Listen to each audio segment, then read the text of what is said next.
Few people realize that Dr. Alzheimer, a German psychiatrist, was the first medical researcher to correctly diagnose the disease of the mind that now bears his name. In 1906, aided by an imaging marvel of his day, the microscope, Dr. Alzheimer presented overwhelming evidence that the disease process devastated the short-term memory and learning centers of the brain, with a degenerative process, leaving the hallmark plaques and tangles in a wave of destruction. Medical researchers like Paul Thompson at the UCLA Neuroscience Research Lab use the comparable imaging marvel of our day, the SGI supercomputer platforms. These platforms can identify every cell and tissue structure in a healthy, living brain in real time. These images help doctors to monitor any physical variation or attack of any disease process in precise detail. Then these details can be processed into a variety of animations or treatment development scenarios, presenting the entire Alzheimer's community with new and powerful research tools. Now, I think we're at sort of a threshold point in imaging where a lot of things are now possible. One of the reasons I say this is that the imaging technology has undergone a revolution in the last few years. We're now actually able to physically image the things that are causing Alzheimer's. And let me give you an example. The amyloid protein that builds up in the brain has never really been able to be seen before except at autopsy. Now that's interesting in terms of understanding the disease, but it doesn't help living patients. There's really been a revolution in imaging though that allows you to really see where Alzheimer's is spreading in the brain. So not only these approaches I've talked about with MRI that are looking at the intactness of cells, but also really a new window on the disease is created by having imaging. Partly because you can see these sort of rogue chemicals that are building up in the brain. Now why would you want to do that? Well, one of the ways that we know if a drug is effective or if a particular lifestyle is effective in slowing Alzheimer's is looking for a physical marker of the disease. Now, if someone has a tumor or if someone has a broken blood vessel, it's very, very easy to use scanning to detect that and see how a patient is doing. With Alzheimer's, until very recently, it hasn't been so easy. Alzheimer's eliminates a small fraction of your brain cells per year, but it's actually moderately difficult to see in a brain scan whether someone has Alzheimer's or not.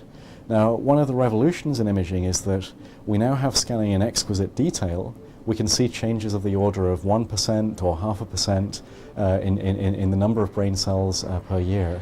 This lets you actually see the physical process of aging in unprecedented detail. There's also newer imaging technologies as well.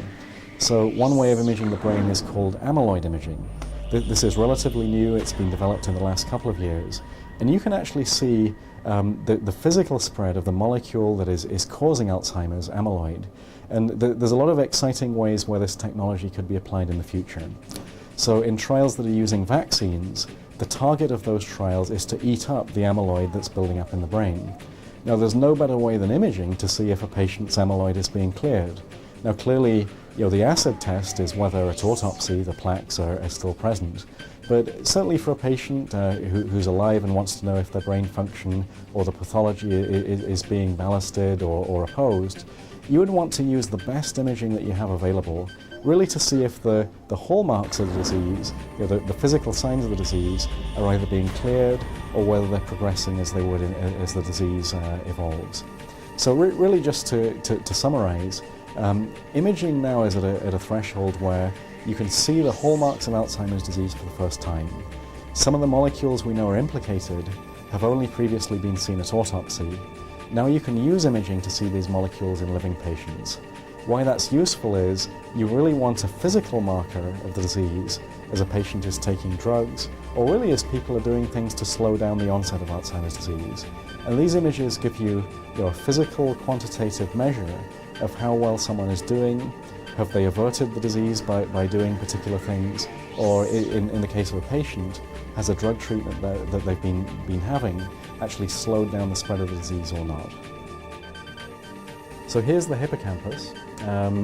All of the memories that you have of what you're thinking of doing today, or what your plans are, or maybe remembering your schedule for later today. These are all being stored and encoded in this tiny little structure called the hippocampus there. This is another area that you would look at in these images to see if there's signs of early change. Now the hippocampus is really the size of a teaspoon. It has a little handle and then there's a little piece at the end here. That brain tissue changes very drastically in aging and also in Alzheimer's. And so one of the things you begin to see is a shrinkage. This patient actually looks like they're doing pretty well. Their hippocampus is a good size. The fluid that surrounds the hippocampus, there's not a whole lot of it. This actually looks like a healthy brain. Sequential brain imaging validates clinical short-term memory testing of diseased brains, mapping the disease process in real time, not waiting for autopsy. These tools make accurate assessment and diagnosis, as well as tracking treatment response. So this animation shows the changes that happen as a patient develops Alzheimer's over a period of a year and a half. The red areas that you see here are areas where cells are actually being lost. And so as Alzheimer's hits the brain, there's this progressive lava flow which is sort of eating into the brain cells and eliminating them and resulting in the memory decline that you see. Now one of the earliest areas to be affected in Alzheimer's is the memory systems. One of the things that you see is the red areas, the areas that are in deficit, they're initially only in memory areas. So this makes sense. A patient is going to have early deficits in memory, but maybe not other areas like vision and hearing. As this disease progresses, you see this sort of wildfire of tissue loss that spreads across the brain.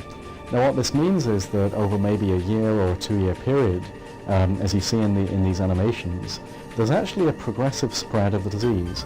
The brain cells are being lost, not in the whole brain at once, but in a sort of slowly spreading sequence across the brain. There is some logic to how this happens.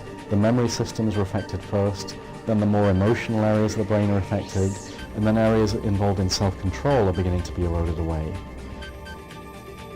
Early diagnosis of Alzheimer's is vital.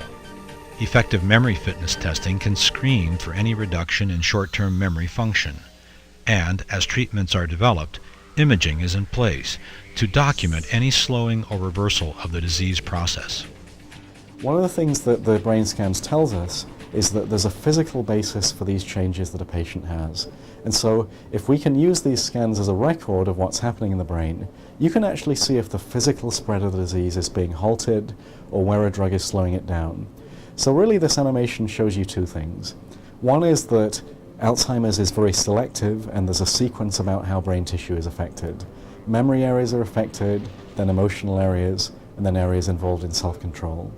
The second thing these animations show you that's much more positive is really they're telling you in a particular patient whether the disease is being slowed down by drugs, whether things that they're doing are warding off the rate of changes that are happening here. So even though this looks like a depressing image, we're thinking in the near future a lot of these changes could be decelerated, and these scans will give you a physical record of how well the patient is doing. Dr. Thompson sees accurate brain imaging playing a valuable role in changing the population's future regarding Alzheimer's. There's a lot of ways that I think will bring about the end of Alzheimer's as a disease. Some of them are measures that anyone can take that delay the onset of Alzheimer's. Now this in a sense buys time. Some of the things that we know are effective are exercise, cardiovascular fitness, keep the brain intact, and even healthy diet and nutrition are important for keeping the brain healthy. A much more direct approach that I think is going to be revolutionary is the use of vaccines and other agents, perhaps that we don't know about yet, but based on this vaccination technology, that physically combat the cause of the disease. Now, as we've said before, Alzheimer's builds up slowly in the brain. It doesn't just hit you immediately, and it plays out over a period of maybe 2 to 3 years. Now, even though this seems like bad news, it's actually a window of opportunity for drug treatment, either vaccines or vaccines in concert with other drugs, to actually combat the spread of the disease. I think the next few years will see a revolution in our ability to understand how drugs are working in Alzheimer's and really try and get new drugs on the market as fast as possible. One way that imaging can help is that there are certain areas of the brain, this is the memory area of the brain, where very, very subtle changes take place in early Alzheimer's. Using imaging, you can actually assess the intactness of this You can look if amyloid, one of the molecules involved in Alzheimer's, is building up here. And I think a second revolution in our understanding of Alzheimer's will take place if we can see the earliest possible signs of Alzheimer's and really deliver drugs to patients as early as possible so that this brain tissue stays intact. So I think one of the things that we'll see is that drug development and imaging will work hand in hand. The drugs will actually combat the disease, and the imaging will give you the best possible index of which drugs are working, whether one drug is better than another, and if the physical spread of the disease is actually being halted in concert with the symptoms.